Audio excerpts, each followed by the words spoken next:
নরওয়ের উত্তর মেরু শহর ভার্সো।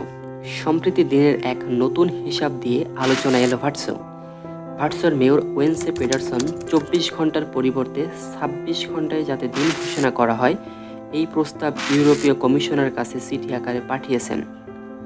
প্রস্তাবে তিনি বলেন ২৬ ঘন্টায় যেন একদিন হিসাব করা হয়, ১ থেকে ১২ পর্যন্ত ঘন্টা হিসাব না রেখে যেন ১৩ পর্যন্ত করা হয়।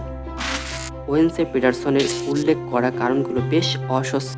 তিনি বলেন এই এলাকার মানুষেরা যাতে নিজেদের জীবনটাকে এখানকার পরিবেশের সাথে গুছিয়ে নিতে পারেন, সেজন্য এই ব্যবস্থা। ভার্সো শহরের মেয়র ওয়েন্সে পেডারসন বলেন, এখানে বাস করার সবচেয়ে সুন্দর জিনিস সময়, তবে এই সময় ব্যবস্থা সবুজ সংকেত পাবে কিনা তা নিয়ে সন্দিহান তিনি। দিনে আরও বেশি সময় পেলে আরও বেশি সুন্দর মুহূর্ত কাটাতে পারবেন সবাই। এই কারণেই ওয়েন্সে পেডারসনের এই প্রস্তাব।